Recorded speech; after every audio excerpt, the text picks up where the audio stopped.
नमस्कार, आप देख रहे हैं छत्तीसगढ़ की खबरें सीके न्यूज। चलिए सीधे आज की बड़ी खबरों पर नजर डालते हैं। आप इस वीडियो को किस शहर से देख रहे हैं, कमेंट में जरूर बताएं। वीडियो पसंद आए तो लाइक और सब्सक्राइब जरूर करें। मुख्यमंत्री विष्णुदेव साय ने कलेक्टर कॉन्फ्रेंस में सख्त तेवर दिखाते हुए कहा कि जनहित के कामों में लापरवाही बर्दाश्त नहीं होगी। उन्होंने आदेश दिया कि सभी कलेक्टर सुबह 7 बजे वार्डों का निरीक्षण करें। धान खरीदी में गड़बड़ी पर कलेक्टर होंगे जिम्मेदार। साथ ही शिक्षा, स्वास्थ्य और सुशासन पर जोर देते हुए कहा, अब काम कागजों पर नहीं, जमीन पर दिखना चाहिए। रायपुर में एक सनसनीखेज वारदात। इंजीनियरिंग छात्र तरुण शुक्ला ने एक थप्पड़ का बदला लेने के लिए 17 वर्षीय सिद्धार्थ की बेरहमी से हत्या कर दी। पहले शराब पिलाने के बहाने बुलाया, फिर बियर की बोतल और पत्थर से हमला किया। पहचान छिपाने के लिए शव पर पेट्रोल डालकर आग लगा दी। पुलिस ने 2 आरोपियों को पकड़ा है और एक फरार है। रायगढ़ में वार्ड बॉय और वार्ड आया के 100 पदों की परीक्षा शनिवार को संपन्न हुई। 24 केंद्रों पर कुल 6,674 पंजीकृत परीक्षार्थियों में से 4,950 शामिल हुए, जबकि 1,724 अनुपस्थित रहे। परीक्षा सुबह 11 बजे से 1:15 तक हुई। कुछ परीक्षार्थियों को देर से आने या डार्क कपड़े पहनने के कारण एंट्री नहीं मिली। गणित, छत्तीसगढ़ी और सामान्य ज्ञान के प्रश्न अपेक्षा से कठिन रहे, लेकिन सभी केंद्रों में परीक्षा शांतिपूर्ण ढंग से पूरी हुई। छत्तीसगढ़ बिजली कंपनी में 2 महीने से कोयला ट्रांसपोर्टिंग का टेंडर अटका पड़ा है। इससे पारदर्शिता पर सवाल उठ रहे हैं। कंपनी हर साल करीब 700 करोड़ रुपए खर्च करती है, लेकिन इस बार प्रक्रिया रोक दी गई। सूत्रों के मुताबिक अगर टेंडर पारदर्शिता से खोला जाता तो करोड़ों की बचत होती। कंपनी का कहना है, तकनीकी कारणों से देरी हुई, टेंडर जल्द खोला जाएगा। बिलासपुर में 13 अक्टूबर को यानी कि आज आयुष्मान कार्ड महाअभियान चलाया जाएगा। इस दिन 60 वर्ष से अधिक आयु के लोगों के कार्ड राशन दुकानों पर बनाए जाएंगे। अब तक 13 लाख कार्ड बन चुके हैं, जबकि 1 लाख से ज्यादा बुजुर्ग अभी वंचित हैं। कार्ड बनाने के लिए आधार कार्ड, राशन कार्ड और मोबाइल नंबर जरूरी होगा। प्रशासन ने सभी पात्र लोगों से शिविर में पहुंचने की अपील की है। छत्तीसगढ़ के नवा रायपुर में 28 से 30 नवंबर तक 60वां डीजी कॉन्फ्रेंस होगा। इसमें प्रधानमंत्री नरेंद्र मोदी, गृह मंत्री अमित शाह और अजीत डोभाल समेत देश भर के वरिष्ठ पुलिस अधिकारी शामिल होंगे। कॉन्फ्रेंस में आंतरिक सुरक्षा, माओवाद और साइबर क्राइम पर चर्चा होगी। ये पहला मौका है जब डीजी कॉन्फ्रेंस छत्तीसगढ़ में हो रहा है। छत्तीसगढ़ के कोयला घोटाला मामले में कांग्रेस ने एसीबी और ईओडब्ल्यू के खिलाफ जांच की मांग की है। पूर्व सीएम भूपेश बघेल का आरोप है कि बयान पहले से तैयार कर कोर्ट में पेश किया गया और मजिस्ट्रेट के सामने दर्ज नहीं हुआ। 4 वकीलों की शिकायत पर कोर्ट ने एसीबी के 3 अफसरों को नोटिस जारी किया है। कांग्रेस इसे मुद्दा बनाकर उठाती रहेगी।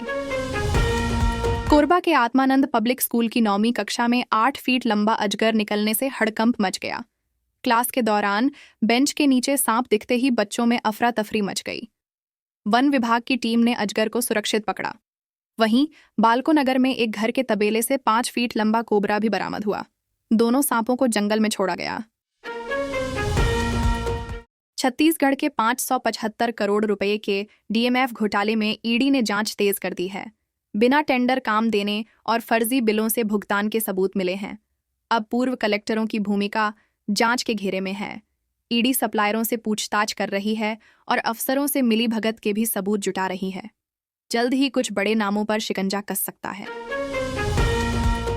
छत्तीसगढ़ के जशपुर, कोरबा और दंतेवाड़ा जिले को पीएम धन्य धान्य और दलहन आत्मनिर्भरता योजना में शामिल किया गया है। मुख्यमंत्री विष्णुदेव साय ने कहा, इससे किसानों की आमदनी बढ़ेगी और खेती किसानी को नई दिशा मिलेगी। जशपुर में प्रोसेसिंग यूनिट से फायदा होगा, दंतेवाड़ा में सुगंधा धान की खुशबू फैलेगी और कोरबा में नई सिंचाई परियोजनाओं से गर्मी में भी खेत लहलहाएंगे। छत्तीसगढ़ में अगले 2 से 3 दिनों में मानसून उत्तर और मध्य हिस्सों से विदा होने वाला है। रायपुर और आसपास के जिलों में शनिवार को तेज बारिश, आकाशीय बिजली और हवा चली। कई जगह सुबह और शाम गुलाबी सर्दी का एहसास हुआ। राजधानी में अधिकतम तापमान 29 डिग्री सेल्सियस दर्ज किया गया। मौसम विभाग का कहना है कि 15 अक्टूबर तक मानसून पूरी तरह विदा हो सकता है। बालोद में डिजिटल सिग्नेचर के नाम पर 50 लाख रुपए की अवैध वसूली का मामला सामने आया है। 1580 स्कूलों से प्रति स्कूल 3000 रुपए वसूले गए। शिक्षक संघ ने उच्च स्तरीय जांच की मांग की है। आरटीआई से पता चला कि यह अनिवार्य नहीं था, लेकिन विकासखंड समन्वयकों ने शिक्षकों को फर्जी पेन ड्राइव सिग्नेचर बनाने के लिए बाध्य किया। गरियाबंद में बीमार हाथी ने शख्स जंगल राम को पटक कर मार डाला। उसकी पसलियां टूट गईं और प्राइवेट पार्ट गंभीर रूप से घायल हुआ। वहीं रायगढ़ में हाथी से बचने के लिए युवक ने बच्चे को गोद में उठाकर दौड़ाया। वन विभाग ने स्थिति गंभीर बताई और हाथी का इलाज नहीं हो पा रहा। बालोद के गुंडरदेही रेलवे स्टेशन पर बंदर ने मधुमक्खी का छत्ता छेड़ा, जिससे झुंड बेकाबू होकर यात्रियों पर टूट पड़ा। ट्रेन से उतरे लकवा पीड़ित दिलेश्वर साहू 20 मिनट तक मधुमक्खियों के डंक का शिकार बने। एम्बुलेंस ने उन्हें सुरक्षित अस्पताल पहुंचाया। हालत गंभीर बताई जा रही है। कोंडागांव में आदिवासी गर्ल्स हॉस्टल की 11 वर्षीय छात्रा चंपा नेताम की लाश टाई से लटकी मिली। हॉस्टल प्रबंधन ने परिजनों को पहले बेहोशी की झूठी सूचना दी। पुलिस और अधिकारियों ने जांच शुरू कर दी है। पोस्टमार्टम रिपोर्ट के बाद ही कारण स्पष्ट होगा। दुर्ग के गणियारी गांव में 6 मार्च 2024 की रात हुई डबल मर्डर की रहस्यमय घटना का खुलासा हुआ। 17 वर्षीय नाबालिग सविता साहू और उसकी दादी राजवती साहू को उनके ही घर में मास्टरमाइंड चुमेंद्र निषाद और उसके 2 साथियों ने कुल्हाड़ी और चाकू से मार डाला। पुलिस जांच में पता चला कि हत्या की साजिश प्रेम विवाद और गर्लफ्रेंड की प्रेगनेंसी को छुपाने के लिए रची गई थी। दोनों लाशें खून से सनी मिलीं और आरोपियों ने सबूत मिटाने के लिए हथियार तालाब में धो दिए। 18 महीने बाद चुमेंद्र और एक साथी गिरफ्तार हुए, जबकि एक आरोपी अभी फरार है। कांकेर जिले के चारामा में वन अधिकार पट्टा धोखाधड़ी का मामला सामने आया। फर्जी दस्तावेज बनाकर 5,17,773 रुपये की ठगी करने के आरोप में जीवन ठाकुर, शोभ सिंह और नीरज कुमार को गिरफ्तार किया गया। जांच के बाद तीनों आरोपियों को कोर्ट में पेश किया गया और उन्हें जेल भेज दिया गया। पुलिस ने फर्जी पट्टा वितरण की शिकायत पर कार्रवाई की थी। जगदलपुर में 35 वर्षीय नवजीत हल्धर ने ट्रेन के सामने कूदकर आत्महत्या कर दी। घर से काम के लिए निकलने की बात कहकर रवाना हुआ था। उसका शव लामनी और करकापाल के बीच रेलवे ट्रैक पर टुकड़ों में मिला। पास से सुसाइड नोट नहीं मिला। प्रारंभिक जांच में पारिवारिक विवाद आत्महत्या की वजह बताई जा रही है। कोरबा में दर्दनाक वारदात। संतराम यादव ने शराब के नशे में पत्नी का मंगलसूत्र से गला घोंटकर हत्या कर दी, फिर खुद फांसी लगाकर आत्महत्या कर ली। दोनों की लाशें एक ही कमरे में मिलीं। पड़ोसियों ने सूचना देकर पुलिस को बुलाया। 4 छोटे बच्चे अनाथ हो गए। पुलिस ने फोरेंसिक और डॉग स्क्वाड की मदद से जांच शुरू कर दी है। धमतरी में पुलिस और खाद्य विभाग की संयुक्त कार्रवाई में अवैध पान मसाला फैक्ट्री पकड़ी गई। ग्राम शकरवारा में छापे में 13,41,000 रुपये का माल जब्त हुआ, जिसमें मशीनें, कच्चा माल और तैयार पान मसाला शामिल हैं। आरोपी प्रहलाद मूलवानी को गिरफ्तार कर न्यायिक रिमांड पर जेल भेजा गया। रायपुर में प्रशासन ने अवैध प्लाटिंग पर बुलडोजर चलाया। माना, डोमा और दतरेंगा में अवैध निर्माण ध्वस्त किया गया। इससे पहले सेजबहार, डूमरतराई और अटल नगर में भी ऐसी कार्रवाई हो चुकी है।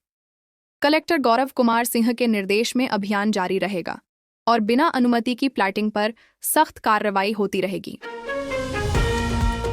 जांजगीर चांपा जिले में धान खरीदी के लिए एग्री स्टेक पोर्टल पर किसानों के रकबे में गड़बड़ी सामने आई।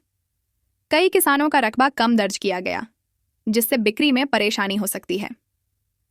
एसडीएम ने राजस्व विभाग और कंप्यूटर ऑपरेटरों को रकबा सही दर्ज करने के निर्देश दिए हैं। अधिकारी सुनिश्चित कर रहे हैं कि किसानों को धान बेचने में कोई दिक्कत न हो।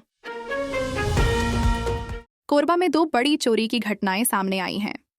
पहले जंजरा के डेलीवेरी कोरियर कंपनी से चोरों ने तिजोरी तोड़कर 1,17,000 रुपये चोरी किए। वहीं सुतर्रा गांव में एक वनकर्मी के खाली घर से लाखों रुपये के सोने चांदी के जेवरात गायब हो गए। दोनों घटनाएं सीसीटीवी में कैद हुई हैं। पुलिस मामले की जांच कर रही है, लेकिन ग्रामीणों का कहना है कि चोर अब भी बेखौफ हैं। रायपुर रेलवे स्टेशन पर कुलियों का 5 दिन तक चला प्रदर्शन समाप्त हो गया। निजी बैटरी कार संचालन के विरोध में कुलियों ने 2 प्रमुख मांगें रखी थीं। भविष्य में निविदा में निजी लोगों को शामिल न करने की शर्त और लाइसेंसी पोर्टरों को प्राथमिकता। रेल प्रशासन ने दोनों मांगों पर आश्वासन दिया। अब आंदोलन खत्म हो गया है और यात्रियों को राहत मिलेगी। छत्तीसगढ़ के पूर्व डिप्टी सीएम टीएस सिंहदेव ने कहा कि वे एक दिन के लिए भी मुख्यमंत्री बनने को तैयार हैं और अजय चंद्राकर शपथ ग्रहण की तैयारी करें। हालांकि स्वास्थ्य मंत्री श्याम बिहारी जायसवाल ने मजाकिया अंदाज में कहा कि बाबा केवल फिल्मों में सीएम बन सकते हैं, जैसे फिल्म नायक में अनिल कपूर एक दिन के लिए बने थे। सिंहदेव ने इसे मजाकिया बयान बताया और कहा कि कांग्रेस सामूहिक नेतृत्व में चुनाव लड़ेगी। बिलासपुर के सरकंडा थाना क्षेत्र में प्रेमजाल का गंभीर मामला सामने आया।